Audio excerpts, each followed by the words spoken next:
Yugoslav troops open fire on civilians in the rebel Republic of Croatia. Opponents of Supreme Court nominee Clarence Thomas start building their case. And who's paying for the transportation secretary's flying lesson? This is the CBS Evening News. Bob Schieffer sitting in tonight for Dan Rather. Good evening. Yugoslavia's army battled with separatists in Slovenia and Croatia today. The federal government stood by, apparently powerless to intervene. Slovenia's prime minister called tonight for a truce, but the army chief said no. Both sides reported casualties on the worst day of violence since the two republics declared their independence last week. Martha Teisner has our report from Yugoslavia. A day in which the fragile hope of peace reverted to the horror of imminent war. It began with a Yugoslav bombing raid at the Slovenian-Croatian border. The planes were flying air cover for a Yugoslav army tank column, trying to reinforce another unit under fire. They must go down! The incident erupted into a fierce battle as Slovenian militiamen defended their barricades and stopped the tanks. The fighting made it clear that European efforts to broker an effective ceasefire so far are a disastrous failure. Under the European peace agreement, Yugoslav troops are supposed to withdraw from Slovenia, but the Slovenians have made that impossible, and now the Yugoslav army is carrying out its threat to use massive force in retaliation. Both sides have contributed to a rapidly deteriorating atmosphere of danger and hysteria. In Ljubljana, Slovenia's capital, air raid sirens sounded 3 different times, sending people racing to shelters. Nothing happened except that German Foreign Minister Hans-Dietrich Genscher, the latest European peace envoy to make the rounds, chose to bypass Ljubljana and travel to Austria. It was there, Genscher was told by the Slovenian president, that his mission was going nowhere. Chaos is spreading as would-be peacemakers find themselves impotent. In Belgrade, Yugoslavia's capital, angry parents of soldiers sent into Slovenia stormed the national parliament, demanding their sons be sent home. And in Zagreb, the capital of Croatia, Yugoslavia's other breakaway republic, a mob attacked an army barracks and firebombed a Yugoslav tank. The army shot back. Until now, Croatia hasn't followed Slovenia's aggressive example implementing its declaration of independence. If the crisis hasn't escalated enough, tonight Yugoslavia's Army Chief of Staff went on television to announce that the Army would force Slovenia to comply with the ceasefire. Bob? Martha, watching your report, one gets the feeling the Army is operating on its own. Is the government there still functioning? Who's in charge? It's really hard to say who's in charge. Certainly the government is not really in charge. The president is very feeble and has no way of controlling anything. The army's trying to fill the power vacuum, if anything. It's not in charge yet. All right. Thank you very much, Martha. Until today, President Bush was stressing his support for a united Yugoslavia, but with the developments today, that seemed to change. We're going to go down to the State Department, where Bill Plant has more on that. Bill? Well, Bob, the violence in Yugoslavia has U.S. policymakers worried, so much so that they've shifted emphasis 180 degrees, and they're now saying that the U.S. could support independence for Yugoslavia's republics, provided that it was achieved peacefully and with the support of the Yugoslav people.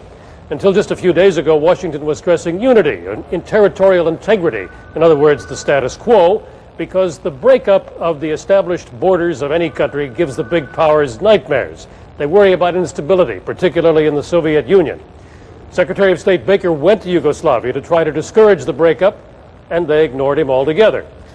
So officials here are insisting that there has been no real change in policy. They always say that there's been no change in policy, but in fact the tilt now seems to have gone from support for unity to stress on the freedom of choice. Bob? And what is the biggest worry now, Bill? Well, Bob, the first priority is stopping the fighting, and the U.S. will endorse a European Community Plan for ceasefire observers. President Bush has written the Yugoslav president and urged him to take control of his military and to start a dialogue on the country's future. But the real concern here is the paradox that the enforced order behind the old Iron Curtain has now given way in so many cases to freedom, but freedom accompanied by chaos. Bob? All right. Thank you, Bill. More travel trouble for the administration, and this time it does not involve White House Chief of Staff John Sununu. CBS News has obtained government records suggesting that Cabinet Officer Samuel Skinner has been taking some expensive flying lessons on government planes. Eric Ingberg has our report. Secretary of Transportation Sam Skinner has taken more than $40,000 worth of flying lessons using government jet planes and getting his instruction from FAA pilots, all at taxpayer expense. Official flight records obtained by CBS News show that over the last 2 years, Skinner logged 47 hours at the controls of government jets, flying as second in command or co-pilot. The planes were sent aloft solely for Skinner's lessons.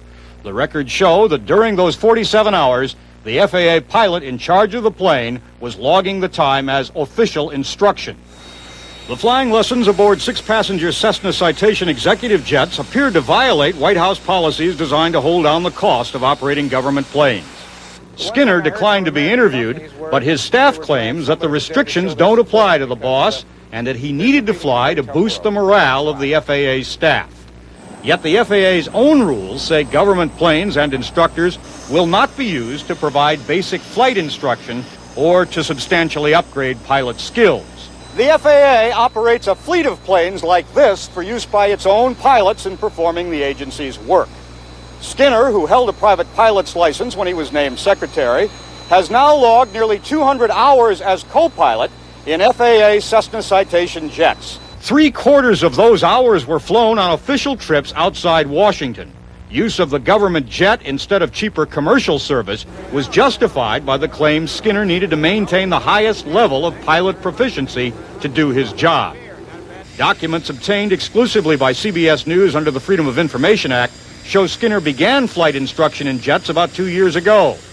The Transportation Department logs show he regularly slipped away from the office to work on his jet piloting skills. During 1 week in October of 1989, he received instruction on 4 of 5 days, practicing night landings and takeoffs, and even practicing instrument landings.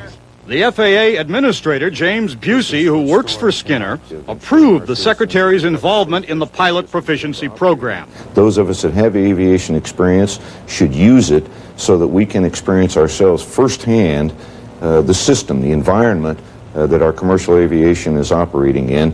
That makes us better regulators, better stewards of the public trust. Coming in the wake of the Air Sununu flap, the Skinner Flying School may raise new questions about the Bush administration's ability to control the use of perks by its top officials. Eric Ingberg, CBS News, Washington. And still ahead on the CBS Evening News, the hard climb up for the newest Supreme Court nominee, and later hard times down on the farm, and a new cash crop.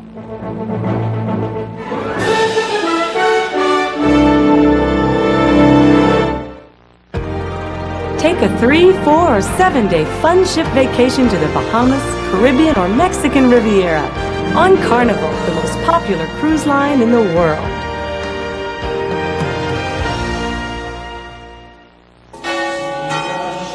Dear Folgers, I tried the Folgers switch on 3 of my fellow sisters. Instead of our usual ground coffee, I made Folgers Crystals. They all complimented me on the taste and aroma. "You do make wonderful fresh brewed coffee," was repeated more than once. They never realized it was Folgers Crystals. People who thought they were drinking fresh brewed coffee were secretly switched to Folgers Crystals. Tastily yours, Sister Mary Norbert Bauer. Hi, what'd you bring back? Diarrhea. Of course, you forgot your kaopectate. Advanced formula kaopectate. Just 1 dose helps relieve diarrhea fast. Next time, I won't forget the kaopectate. Guaranteed to stop diarrhea fast.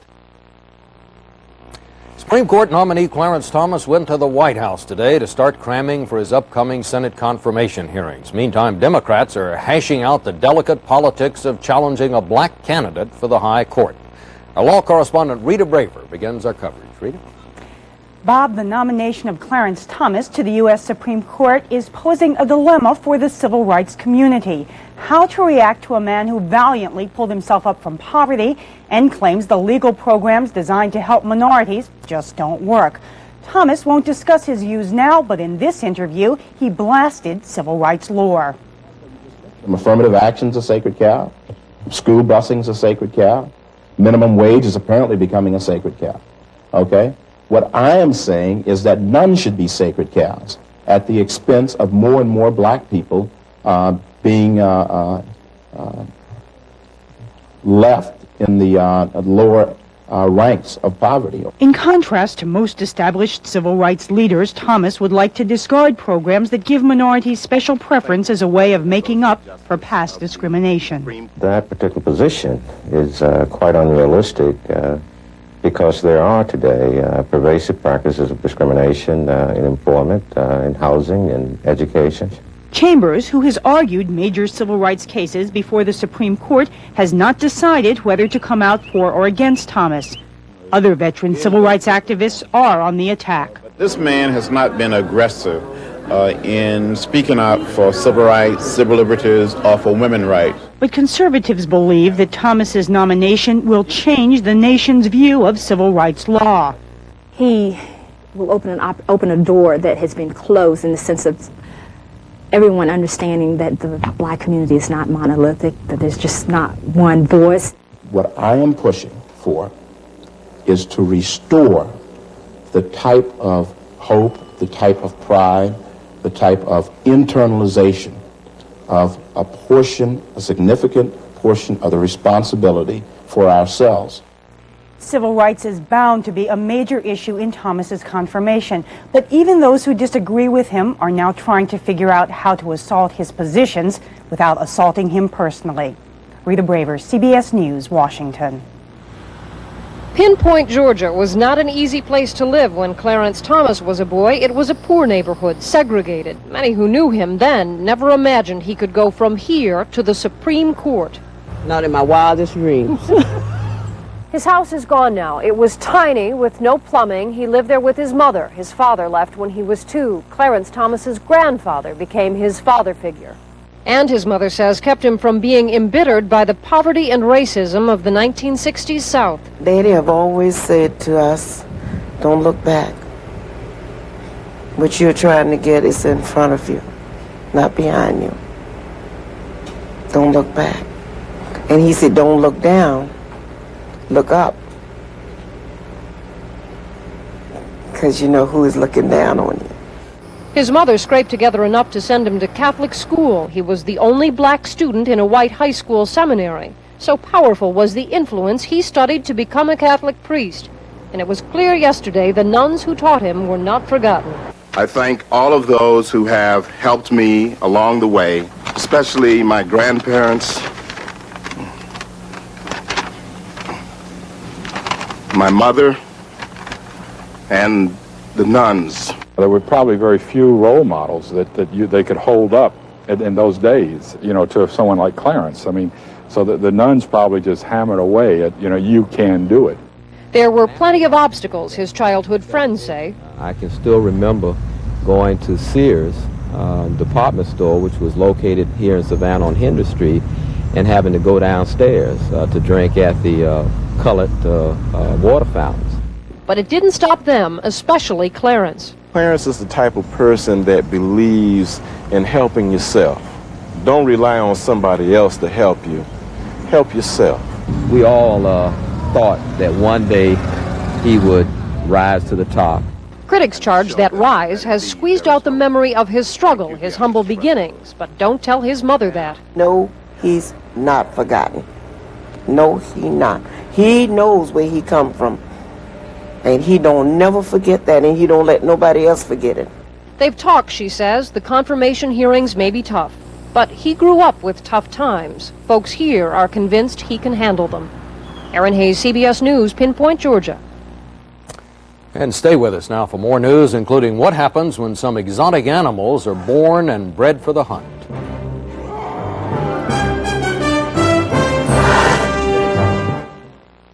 To get rid of her gray, my wife can spend 40 minutes.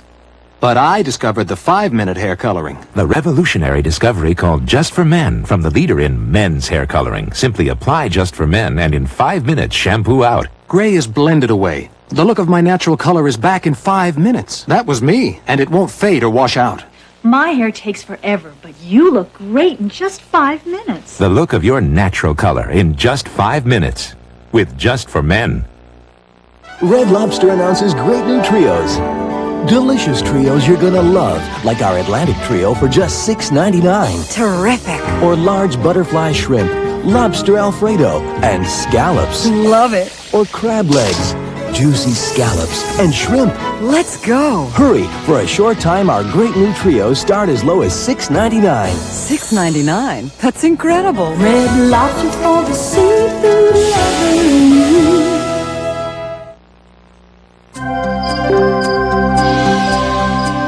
Because some aches and pains don't go away when the lights go out, we've created new Tylenol PM, specially formulated with extra strength Tylenol pain reliever for those aches and pains that can keep you up at night. Plus a gentle ingredient to help you sleep, so you can wake up refreshed in the morning. From the name you trust comes new Tylenol PM, so you can rest easy. Desert Storm. For this former prisoner, the story continues. Veteran war correspondent Bob Simon takes you on a revealing journey back to Baghdad, Thursday at 10. With concern for endangered wildlife on the increase, many species have been off limits to big game hunters, but for those with a fat wallet, these days almost any animal can be fair game. Bob McNamara reports from San Antonio. It happens in Texas, what wildlife agents call canned hunts. Everything's canned. There's no hunting, there's no sportsmanship. The prey was a black leopard, an endangered species that a Louisiana man paid $3,000 to kill.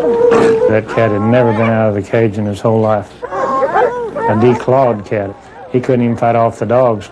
I thought it was despicable. It was not only illegal, it was immoral to do something like that. All right, showtime, fellas. But showtime could mean hard time. For breaking federal endangered species laws, 3 men responsible for this slaughter now face jail and hundreds of thousands of dollars in fines.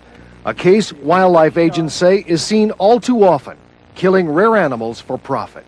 This was a jaguar. And it was killed at one of these canned hunts? It wasn't even a canned hunt. It was shot in the cage. Texas has the problem because many ranches teem with exotic breeds. Animals native to Africa and Asia, but born and raised in Texas to be stalked and killed by paying hunters. But what of it? You don't kill the mamas, you don't kill the babies, you kill the old animals. They're going to die anyway. And what are you going to do with them? Even the noblest creatures have few laws to protect them here. In the state of Texas, you could do to an African lion anything you could do to a Hereford or a Jersey cow.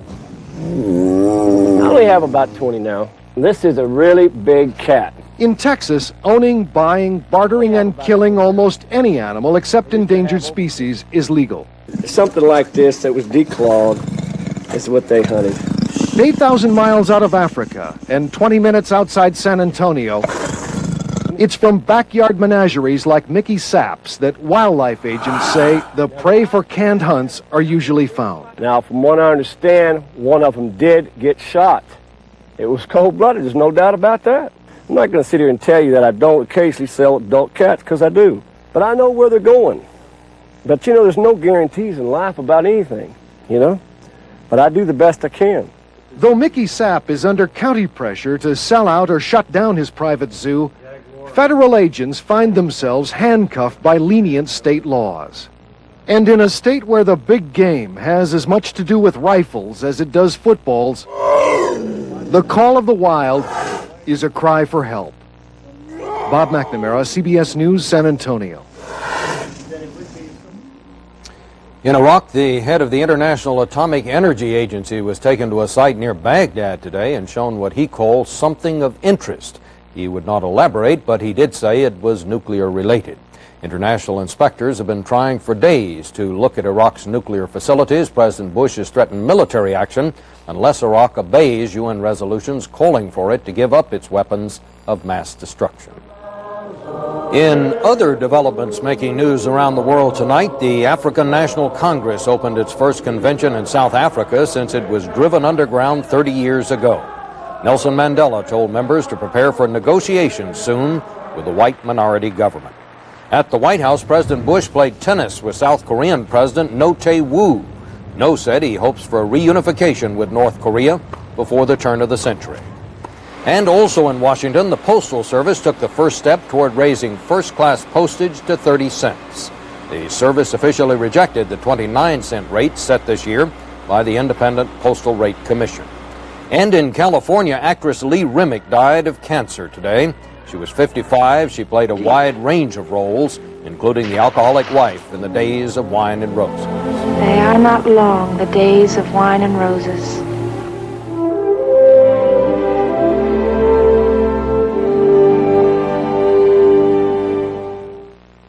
Kellogg's Cracklin' Oat Bran. So crunchy, sweet, and irresistible, it's gotten you in trouble again.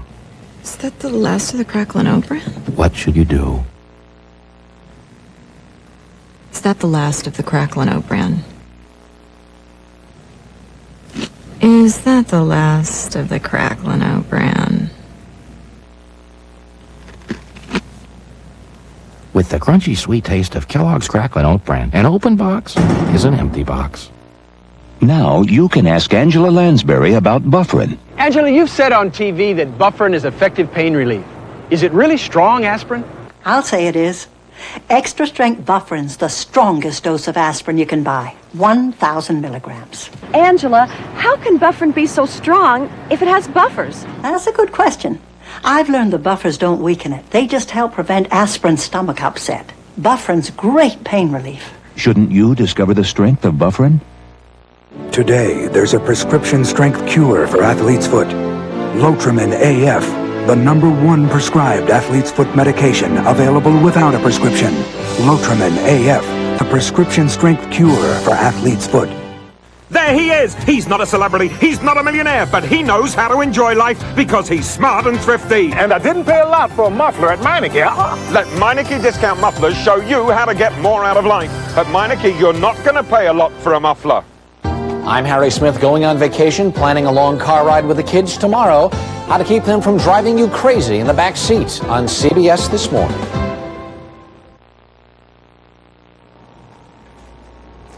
The economy's in bad shape, credit is tight, you need a loan, but the bank says no. What do?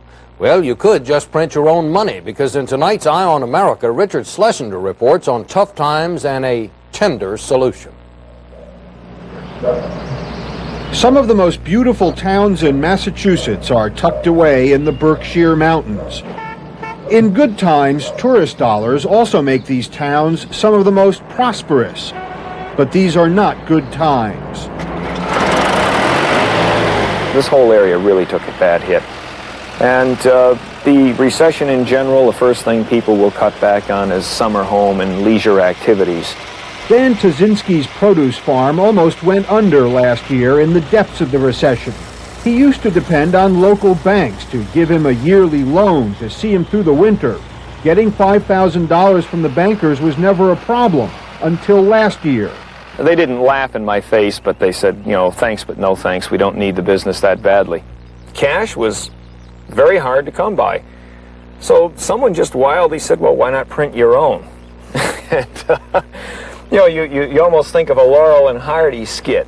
That they're good, you know. That's not legal, Dan. It's not legal, no. It's just not legal. Can't do it. But we found out it was. Dan and his wife Martha printed their own farm notes and asked their customers to become investors. It says, in farms we trust. In farms we trust. This is great. This is nothing about banks in here, you know? No. We've replaced George Washington with a head of cabbage there. Anyone could buy a farm note for $9 in the fall. Come spring, the note could buy $10 worth of produce. That's a 10% return. Dan thought that was a pretty good deal, and so did his customers. He sold $5,000 worth of farm notes to neighbors like Dale Collidan and saved the farm. I really think we have a more dependable form of currency than the feds are issuing. Your farm notes? Our farm notes, because people know now that we're going to be here and that we will back those notes up. And it's not a question of... but you back them up with potatoes and cabbage and strawberries. You can eat those. Can you eat what Washington is giving you? They're giving you rhetoric. I mean, can you eat that? No one here thinks they can do completely without the banks, but more and more merchants here in the Berkshires are discovering their customers can pull them through hard times, even though the banks can't or won't. In nearby Monterey, the 211-year-old General Store is still in business because of the notes owner Maynard Forbes issued. It worked for the Corn Crib Farm and for Frank Tortoriello, owner of the deli, who financed a move to larger quarters, partly through his deli dollars. Customers bought them for $9. 6 months later, they could buy $10 worth of sandwiches.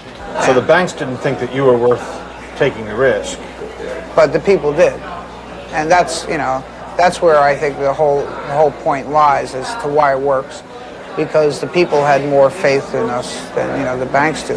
Ironically, one of the people who bought deli dollars was Eugene Hannon, vice president of a local bank, who had earlier turned Frank down for a loan. He can repay my deli dollars because I'll take it out in corned beef sandwiches.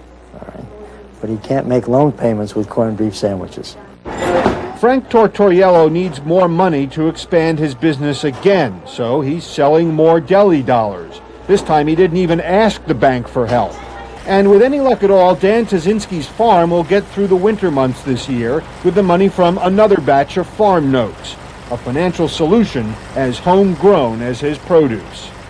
Richard Schlesinger, CBS News, Great Barrington, Massachusetts. And that's the news. Bob Schieffer sitting in tonight for Dan Rather. Good night.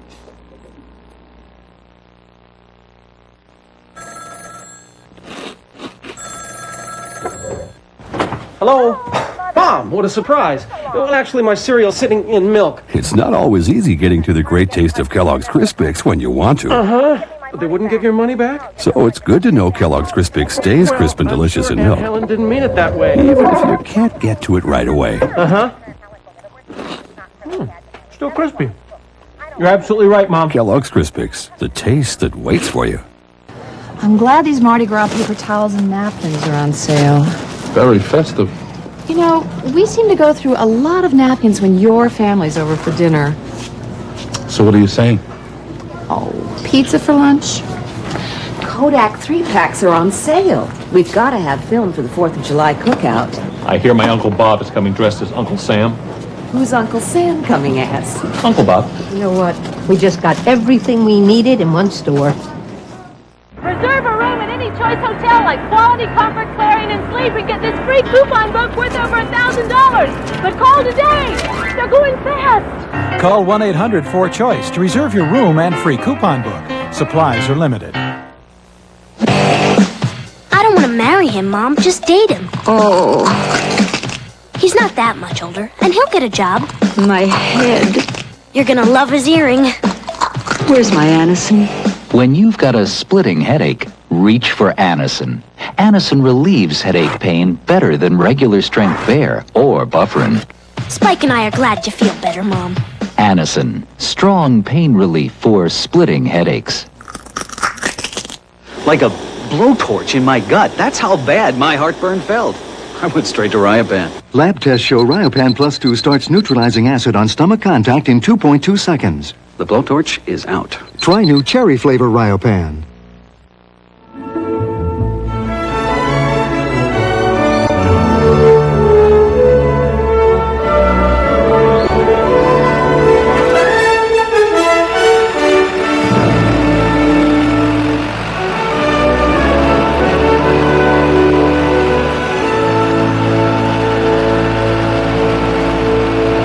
Eye on America. Doctors and abortion. New restrictions mean fewer doctors will do abortions. When your doctor says no on the CBS Evening News tomorrow. This is CBS.